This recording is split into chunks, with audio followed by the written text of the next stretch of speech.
Thank you very much. And today I'm going to talk about two important concepts related to just energy transition, but not focusing too much of the concept of just energy transition, but to focus on these two concepts.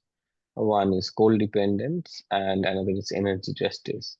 And these are very, very important concept to understand just transition. So, and not much discussed in the literature and the discourse of just transition. So, today's discussion will be on this.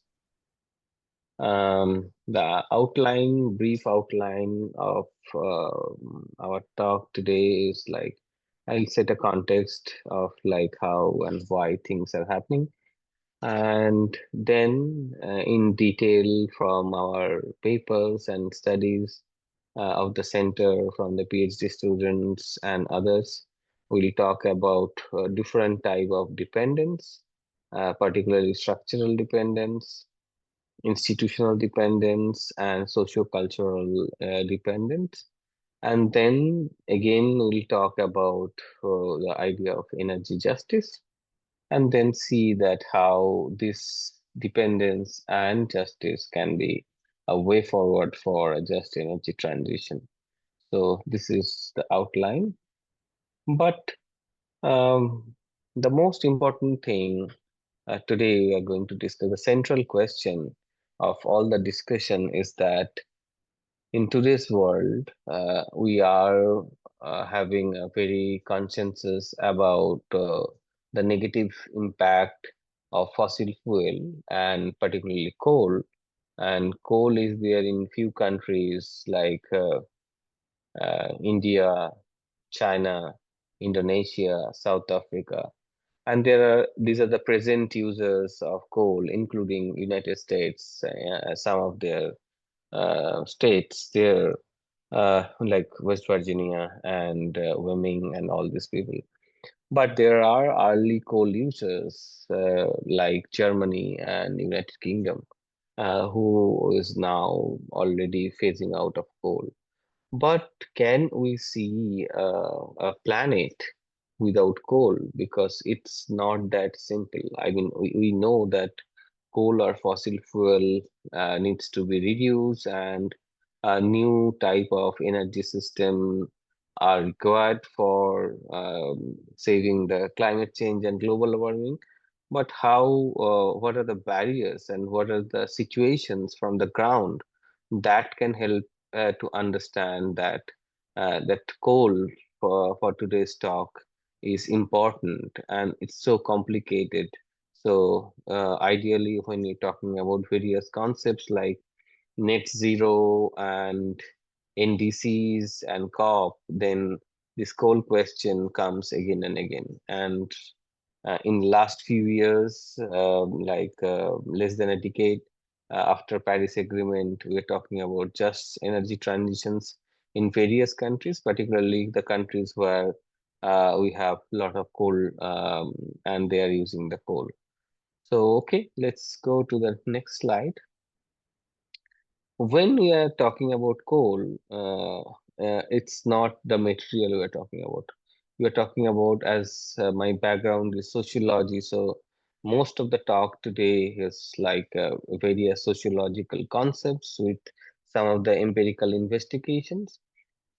So we'd like to talk about linking a small to the big thing, like linking micro to macro. And in micro level, we can talk about there are various actors. For example, I can tell you personally that my father used to work in a thermal power plant, and I am a coal dependent person because my entire study was funded because my father used to work in a thermal power plant, which was suddenly closed, and he lost his job and forced to take voluntary retirement. And no idea about like why this is happening, because the unions were not clear, the government were not clear, coal companies were not properly communicating to the people. But this small actor who are like a worker in a thermal power plant or a coal mine, they are directly kind of related, and their families and their other members are dependent on coal. But not only this is a very, very micro level example, but also, as I was talking about, like a country like India or China, where we have extraction of billion tons of coals, and the driving forces of economic development is dependent on coal. And even in UK, 500 years ago, we have seen the entire process of industrialization and post-industrializations, and then all the innovations and economic prosperity was dependent on coal until unless we found oil and gas. And then some countries, particularly Western European and America and Middle East, they move from coal to fossil oil and gas. And this very large and very small, there are various actors. So, as a sociologist, today I'll talk about various actors, and these actors can play an important role, and how the structure and actors are connected from our study. But before that, I'd like to mention particularly the meaning of these two terminology, like just transition, if we talk about. So there's two words called transition and the justice. And in sociological senses, transition we take is as not only socio-technical transition or technical transitions, like from one technology to another technology, but it's a process of social change, because it's not only technology, but humans are actually linked with this particular technology. And when we are talking about justice, it comes from a very, very fundamental question, from philosophy to economics to sociology to political science, the idea of inequality, particularly social inequality. And if we go back, we can see that this question of inequality has been discussed a lot in various levels, um, from Rousseau to Rawls to Amartya Sen, and various people are talking about how we think about inequality, although the approaches are sometimes different. A political scientist, when they are discussing about inequality, they are identifying it's a kind of a political process. When economists talks about inequality, they are talking about what are the economic implications. And as a sociologist, we try to focus on various social groups, hierarchy, gender, caste, race. These are some of the things which are very much intertwined with this economic and political inequality, or then the question of justice is always coming. So I thought of just to begin with this. As the discussion today will talk about various actors, so let's understand kind of a holistic social system and what are the major actors. So if we can divide this system, we can divide into four different kind of actors, like the political actors in the political subsystem. That state and political party are the actors who plays a very, very important role any kind of decision making. So that's very important. But with them, the most another powerful group is the economic subsystem and economic actors, which is like the business organizations and business associations, like Federation of different business in India, called up like CII or FICI. So these are the federations of business groups. They're not only the big business group, but also some of there are groups of medium and small range businesses. But all these are important economic actors. Along with that, we see some important social actors, because they are connected to the people on the ground and the grassroots people, which is non-governmental organizations, civil society organizations, and some of the think tanks who give some opinions about some of the grassroots issues. So these groups are kind of plays a very, very important role, and kind of sometimes a, close interaction with the political actors and bureaucracy. But another important actors I'd like to mention today, and we all are part of this group of actors, is the knowledge system, knowledge subsystem, because they can be also a very, very important players in any kind of a decision making. And that includes academic think tanks, universities, research institute, etc. So, with this understanding of actors and social system, let's first talk about. So, we'll talk about three types of dependence today, as I mentioned in the in the outline. The first one is the structural dependence. Now, system when we got the coal, and the coal started in the western part of this country in India. And let me tell you about a little bit of geographical distributions and historical timeline. It's when it was under British rule, it started in the eastern part of this country, and the coal mines are in the eastern part and the central part of this country. And when, importantly, when talking about just transitions like the another energy system like renewable, which is coming in a different part of this country, like the southern and the western part of this country. And slowly, every activity, because energy, and if we specifically talk about electricity, everything is dependent slowly on the sources of electricity and various forms of energy. So the infrastructure, for example, like steel, like cement, the entire civil infrastructure is also dependent on coal. So everything from getting money to social activities and political parties who was like try to are very influential from the coal blocks. So two important things, institutionality and materiality, are very much important. But coal is not only a product or a business, but it's also a cultural identity. People worked in coal region and coal mine, and for the last 5 years, we are very much closely studying lots of coal mines. We have more than 400 coal mines in India right now. And we have seen that particular caste groups like Bauri, or particular region, people are working for 2 to 3 generations in coal. And coal miners is like a very positive identity. So culturally, many things are dependent on coal, and people who migrated initially for this mining, they believe they are part of that particular community and these things. So they are not really connected. So this is a complex structural dependence on coal, and the most important structural, like the fiscal and the GDP. I just give one example. We don't have much time. This is from our one of the recent book chapter by Pritha and me. And when we see a kind of a collections of revenue, and revenue in a sense of, we talk about a very specific type of fund, which is called district mineral fund, district mineral foundations royalty, and coal royalty and DMF.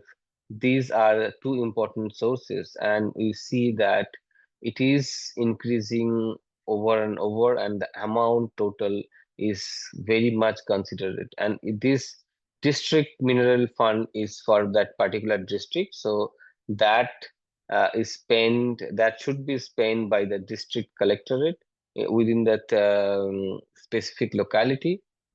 Interestingly, I mean, when we talk about just transition in various places, we talk about this kind of fund, because that can help. I mean, that is already helping to economic and social development in particular region. But the most important thing is that this fund has not been spent properly, and it is very much underutilized. So, one of my PhD students right now is investigating like much deeper senses, like why this district mineral fund is actually, and whether this mechanism for the last few years are in process or not. So, this is a kind of a economic dependence, structural dependence, for an example. So next we'll talk about institutional dependence. Here I mean, when we are talking about actors, there are a lot of interesting theory from our Anthony Giddens to Pierre Bourdieu.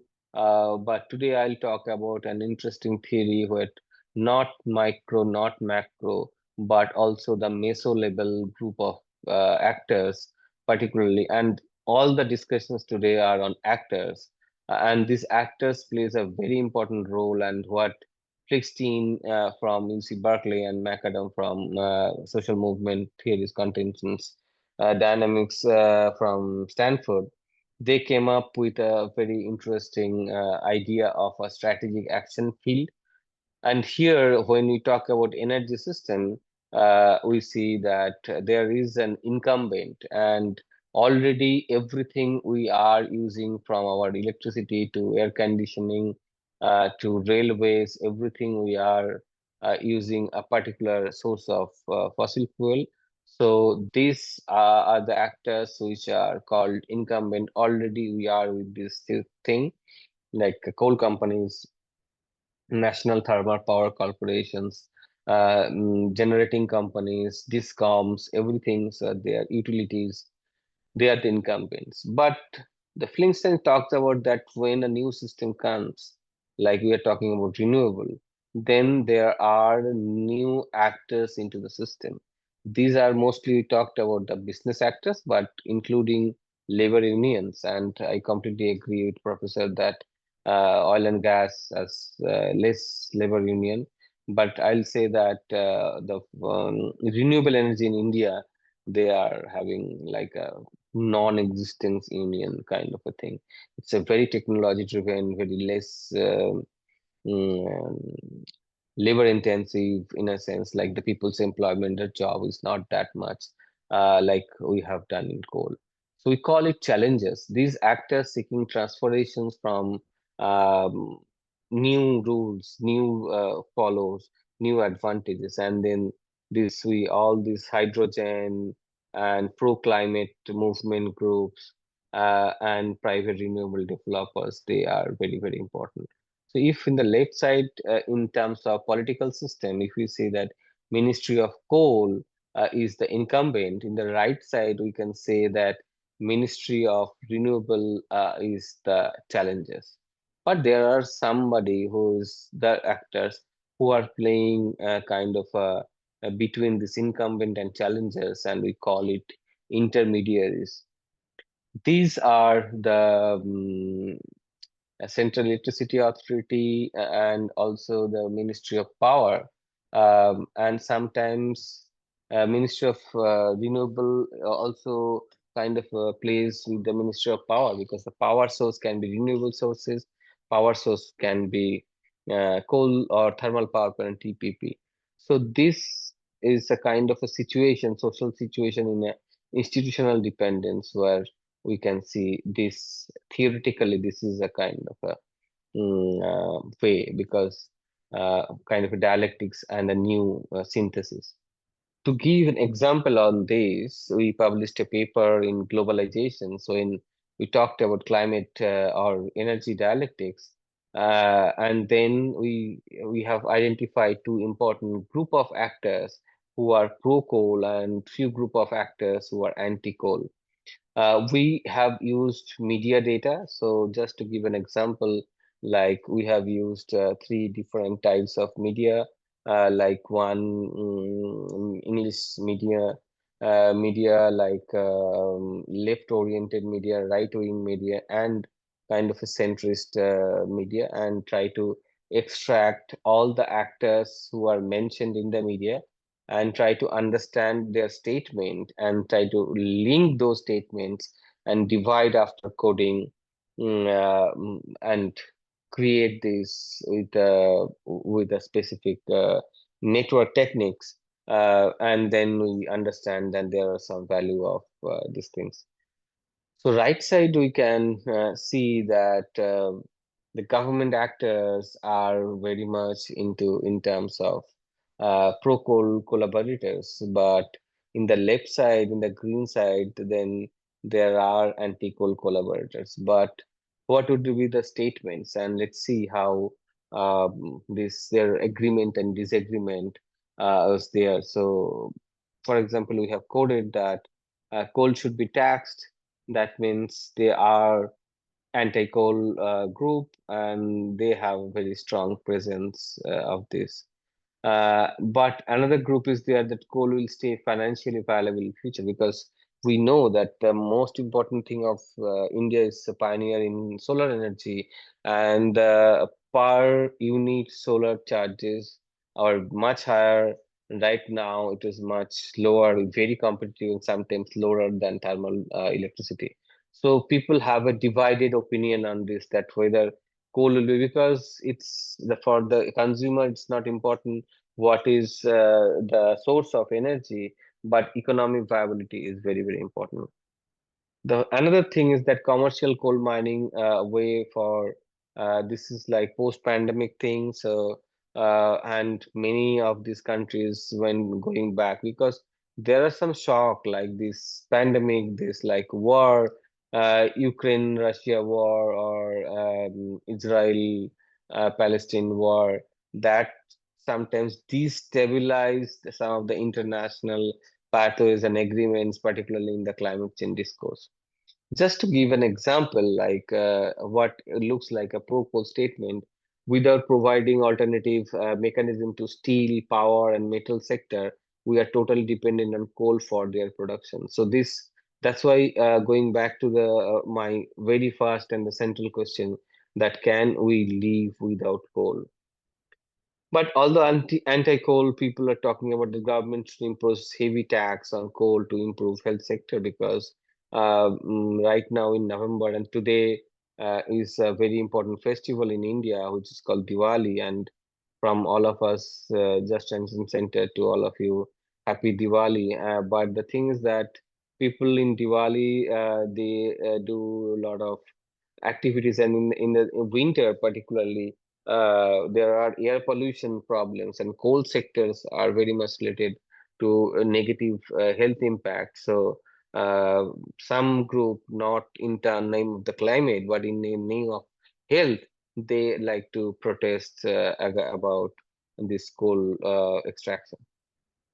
Now, the final dependence, we'll talk about very large scale survey data from PhD by Preetha Sarkar. And this is the first coal mine in India. This is a location of Raniganj. In coal companies, we have Coal India Limited, and they have multiple subsidiary. And this is one of the subsidiaries called Eastern Coalfield Limited. And here you can see that there are collieries, which is red colors, and the district boundary, district name is Paschim Bardhaman, and this district boundary is there. And we have done study in this region, very long period, like 6 to 8 month study, and we have collected a sample of around 5,000, 4,925 to be specific.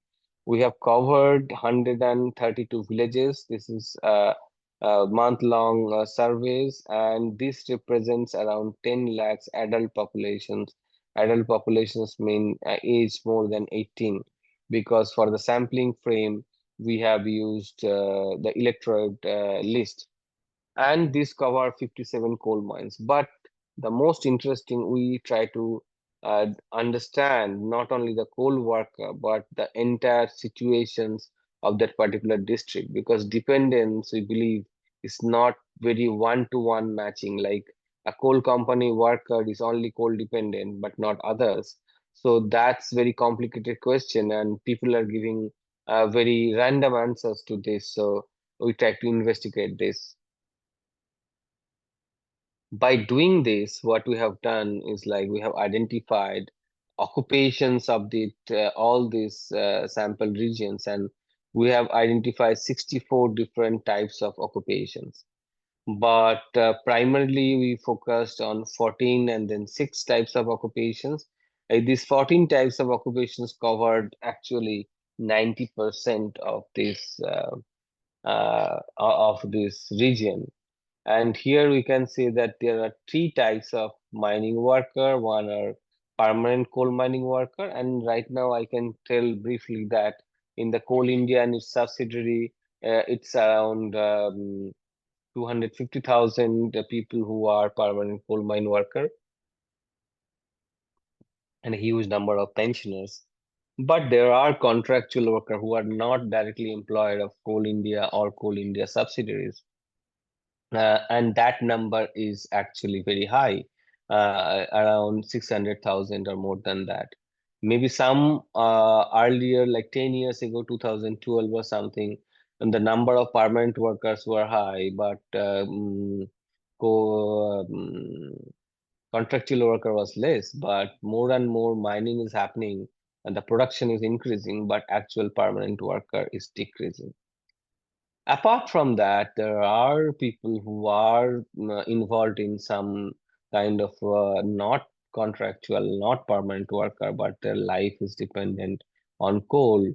And there are various literature talks about informal workers, but sometimes they are also illegal worker, transport workers, and all these things. So this consists around 15% of the population. Apart from that, what we have seen, there are other group of people who are, so I'd like to know that these occupations, how much they are dependent on coal. So this is another level of very micro level of understanding coal dependence. Uh, so coal dependent, permanent coal worker, contractual coal worker, and associated coal workers, around 15% they are coal dependent, and normally by occupations, if we see that around 85% group people are not coal dependent, and some few groups are like unskilled labor, small business, petty shopkeeper. But it's not that simple, and that's why we have done a kind of a next level of investigations like coal worker, coal dependent, non-coal worker, non-coal dependent. It's not that simple. And this is a kind of a novel investigations we have done and ask a very important questions like asking that whether coal is inevitable for life, and where we have seen that most of the people believe that yes, coal is inevitable, but also uh, they believe that this is kind of a there is some negative or detrimental impact, and that's a kind of a counterintuitive perception about coal and harm and cost and benefit, kind of a harm and positive things. So if we go back to our um, worker thing and most significant three group of workers which covers these things, we got a very interesting results which never talked about in the literature, is that coal workers, coal company workers, three different types of workers, they have more very strong, I mean a significant percentage, they believe that they are perceived coal harm, but still their livelihood, their income is dependent on that. But the non-coal worker, on the other hand, was talking about yes, we have a very strong idea of coal inevitable. Although we are not a coal worker in the coal company, we are having a businessman and shopkeeper. But yeah, this is, I think, coal is very, very inevitable for our society. This is kind of a counterintuitive idea, and then we go to the next level of saying that, okay, in a scale of 1 to 5, how you understand that this coal is, you are dependent, your life, your reliance on coal dependence, and where we have seen that this group, which is not directly linked to the coal, they are having a very medium to high significant level of coal dependence. It is quite obvious that the coal company worker or the people who are livelihood dependent on coal will say this, but the people who are things working, or they are not getting fund, or they are not getting paid by the coal companies, they are also dependent. And that's the way of understanding another level of coal dependence. So if we summarize all this and see that how can we give a structure socio-cultural dependence on coal? First is that permanent and contractual coal worker. It's very simple. They are coal workers, so they are coal dependent. Second is they are linked with coal but not paid by the coal companies, because this coal company talked about DMF and royalty. So there is also a corporate social responsibility fund by huge amount by the coal companies, and those fund were used for the school teachers, health centers, hospital, and without the coal companies, this will never happen. So this hospital is running, but they are not paid. The hospital staff are not paid, but the hospital infrastructure is done by the coal companies. So I think that's a kind of a dependence we have to understand in a very ground level. Third is that we have seen that in the last slide that petty shopkeepers in a coal company believe that they are coal dependent, because they believe that their customers are from the coal companies, and there will be no customer if there is, because the city is a kind of is there because the coal company started and established. So they believe that without the coal companies, this will not be there. But we'll talk about two interesting other type of groups. One is uh, perceived dependence among non-coal worker and non-coal thing. That means a group of people you have seen from the last slide that a non-coal worker, some of them are thinking that okay, coal is not that important, we can live without coal. So they even in cognitive level they believe that coal is not important, and they are not directly paid by the coal companies.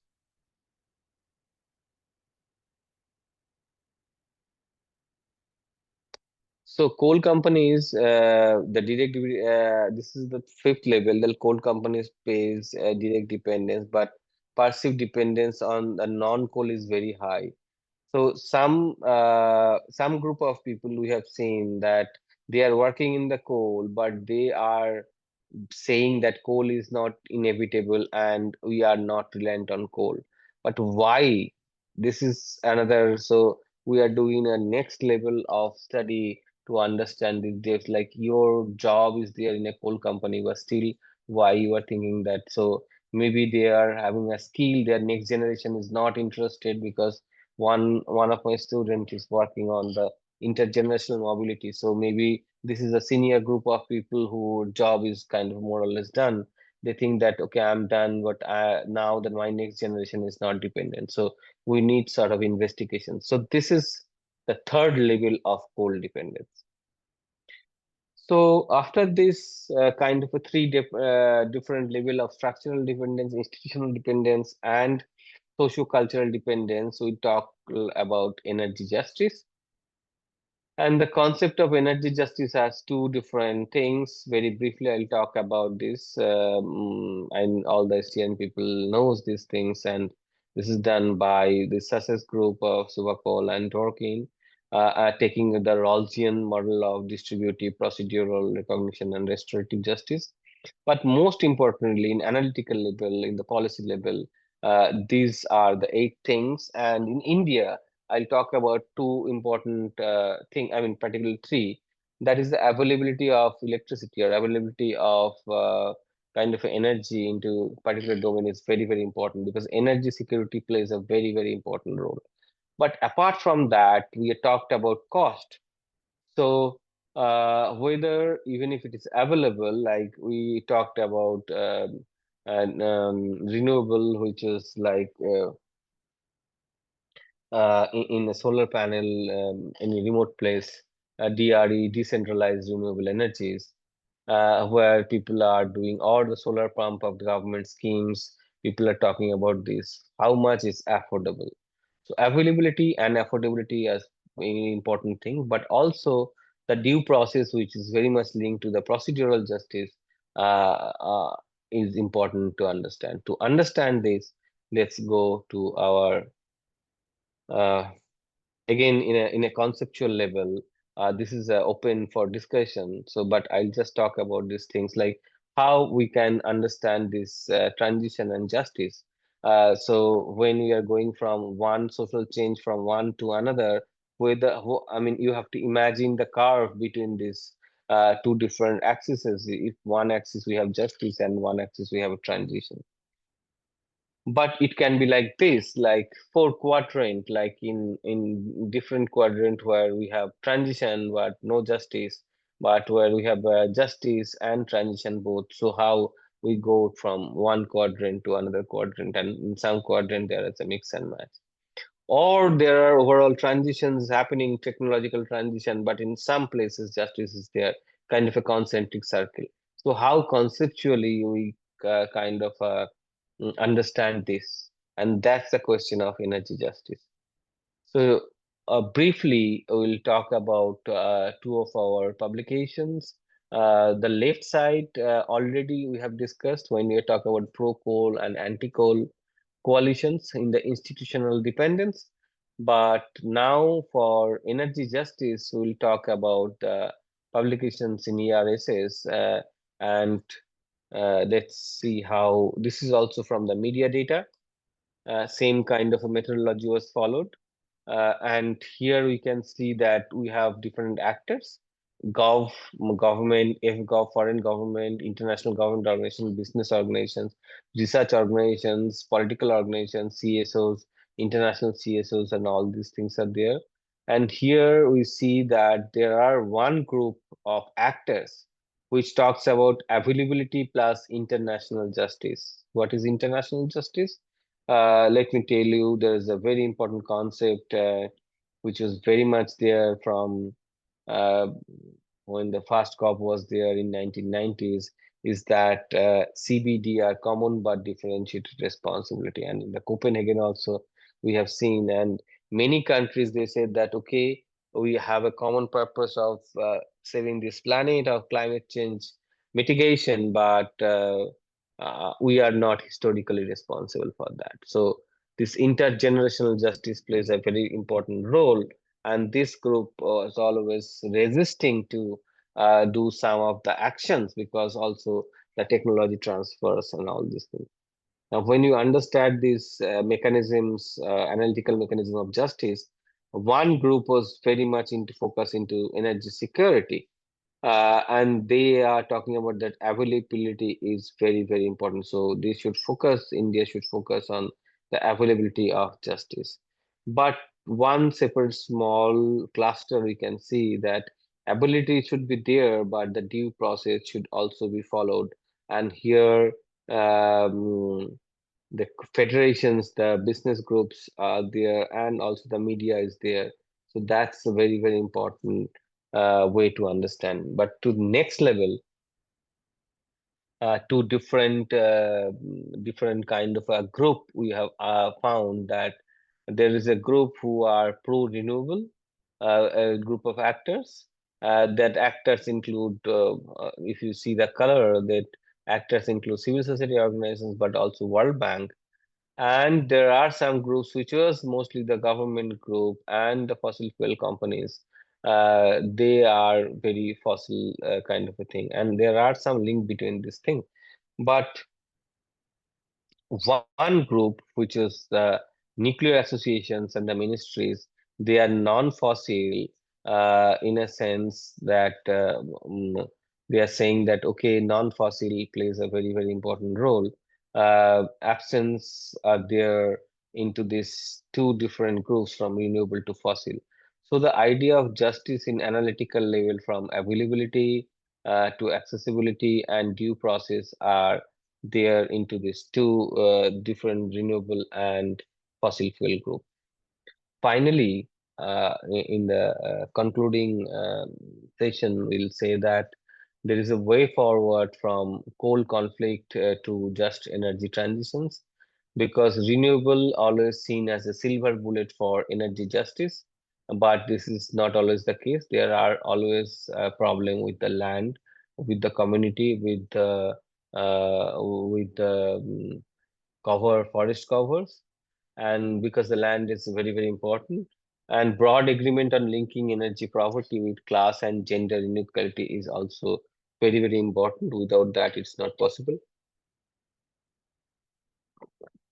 In these last two figures, we say that availability logic is there that government ministry justify coal and gas for development of no single form of energy can meet India's demand, and that is why we need a combination. Definitely, if we have a target of 500 gigawatts of renewable by 2030, as Prime Minister mentioned in Glasgow, but we have already reached close to 250, including of all the renewables and large hydro, like 247 now. So that's kind of a promising, but this is a kind of an installed capacity, and actual dependence on in electricity is still very two-third of the entire thing is dependent on coal and fossil fuel. Then the coalition B, the sustainability logic is there that CSO and academia reject centralized coal nuclear system has failed to provide a sustainable and equitable solutions, and that's very important. All these media discourses are coming. Non-fossil fuel technocrats say that large hydro and nuclear are reliable supply because these are the two controversial things. We don't know where to put this. A large hydro is not very sustainable, or sometimes government put this within the renewable frame.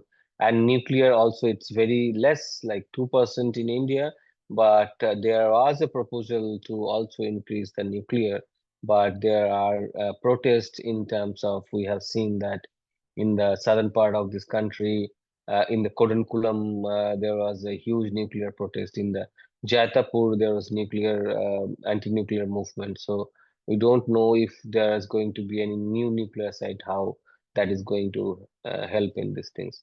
So think tanks like the Energy Research Institute or Center for Science and Environmental link coal and renewable coalitions showing potential for policy co-learning, and we see that due process is very important. And finally we see there is a synthesis that coal dependence is not so technical or economic, it is a justice issue of recognition and participation. So a just transition requires redistribution of benefits and voice of local communities. Just before saying thank you, this is about our center, Just Transition Research Center. We do policy integration, capacity building, stakeholder engagement. We have PhD student, postdoc students, and we publish regularly various report and journals. Thank you very much.